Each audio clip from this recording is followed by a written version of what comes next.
বন্ধুরা, আজকের ভিডিওটা বড় জাঁকজমক নিয়ে কথা হবে যে অন্যের জাঁকজমক আপনার খরচে কিভাবে এফেক্ট ফেলে। বন্ধুরা, আমাদের এই আনকাট ফিনটেক ইউটিউব চ্যানেলে ফিনটেক মার্কেট নিয়ে কথা হবে। আর আপনারা তো, আমরা আগেই বলেছি, আপনারাও জানেন, আপনার থালের সাথে, আপনার প্রত্যেকটা জীবনযাত্রার সাথে ফিনটেক মার্কেট জড়িয়ে আছে।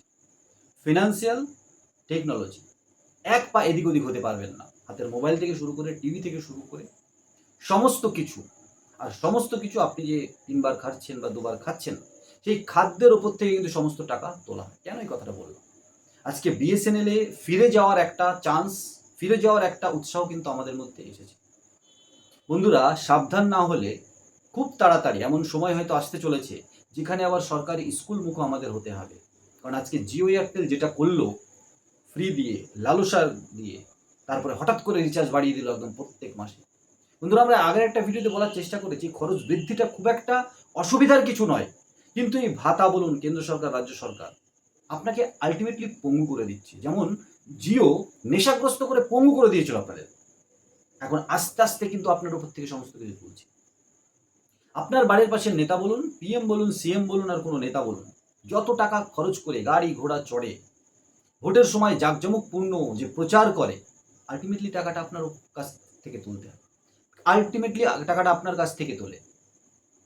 বন্ধুরা, জিনিসের দাম বাজারে গিয়ে দেখতে পাচ্ছেন তো, মানে পকেট ভরে টাকা না নিয়ে গেলে, মানে লোয়ার মিডল ক্লাস, লজ্জায় যারা আমরা বলি অ্যাকচুয়ালি গরিব, তাদের বাজারে যাওয়া মুশকিল এখন। বন্ধুরা, তার মানে ভয় পেলে চলবে না, ইনকাম বাড়াতে হবে।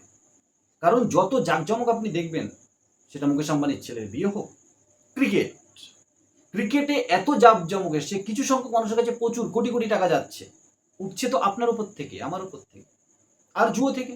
কারণ আলটিমেটলি সার্কেল 11-11, গুটকা, এই সবই তো এখন ক্রিকেটের সাথে জুড়ে গেছে। একটা টাইম জানতাম আমরা, উইলস সিগারেটের যে অ্যাড ক্রিকেটের লোগো থেকে সরিয়ে নেওয়া হয়েছিল বা জার্সি থেকে তুলে নেওয়া হয়েছিল, যেহেতু ওটা তামাক জাতীয় প্রোডাক্ট। বন্ধুরা, আজকে ড্রিম 11, A11, O11, জুয়ো, সমস্ত কিছুর স্পন্সরশিপ নিয়ে ব্যবসা হচ্ছে। তাহলে তামাকের থেকে জুয়ো কি বেশি ভালো হয়ে গেল? না, ওটাকে অথরাইজ করে দেওয়া হয়েছে। উইলসকে করতে পারেনি বা করেনি হয়তো, কিন্তু এখন এই জুয়ো আলটিমেটলি অনলাইন গেমগুলো তো লাখ লাখ মানুষের কাছ থেকে টাকা তুলে এক দুজন মানুষকে দেয়া, তো আলটিমেটলি এটা একটা গ্যাম্বলিং। ঠিক আছে? তো এই ভালো খারাপ, আর দেখবেন প্রচুর বড় বড় ইউটিউবাররা আছে যারা এসব নিয়ে কথা বলে না। তারা সাইড কেটে বোঝে সব, জানে সব, তারা সাইড কেটে তাদের টপিকটাকে নিয়ে কিভাবে টাকা ইনকাম করবো, নিজে ভালো থাকবো। হয়তো আপনার আমার ইচ্ছাও সেরকম, কিন্তু কখনো কখনো না বললেও নয়। আপনারা জানুন, আপনারা এই ভাতা বলুন, আপনারা কম পয়সায় ফ্রি পয়সা, এই লোভে পা দেবেন না। কারণ যতদিন আপনি আপনাকে নেশাগ্রস্ত করে আপনাকে পঙ্গু করে ফেলে দেবে।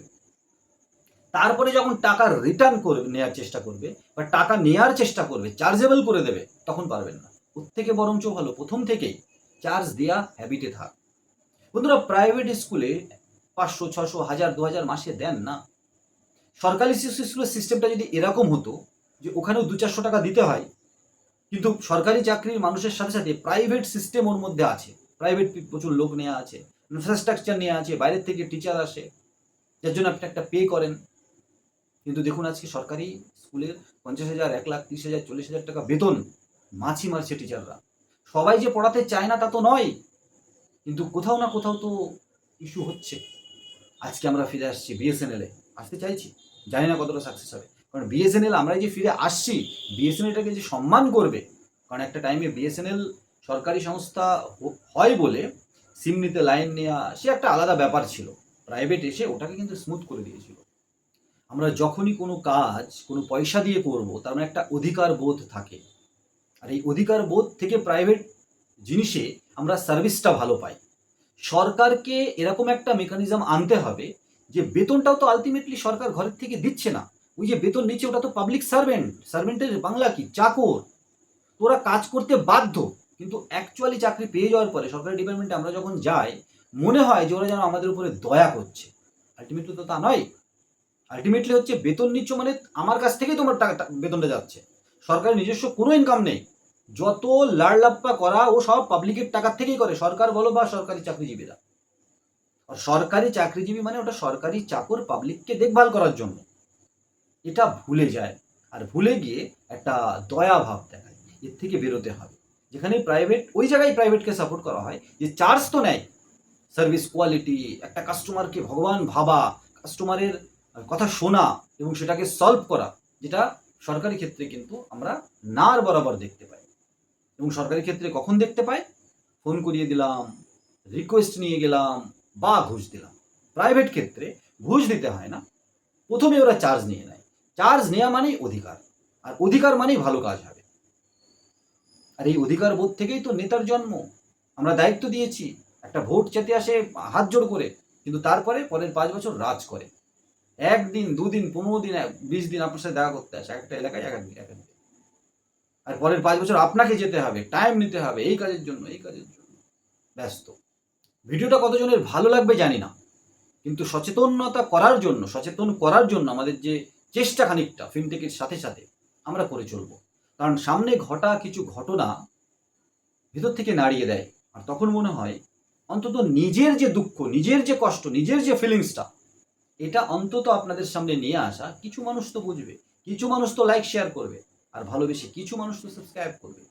এই আশায় নতুন একটা ভিডিও নিয়ে খুব তাড়াতাড়ি, তখন সবাই ভালো থাকুন, সুস্থ থাকুন, আর আনকাট ফিনটেক ইউটিউব চ্যানেলের সাথে থাকুন। আমরা সবসময় আপনাদের সাথে আছি।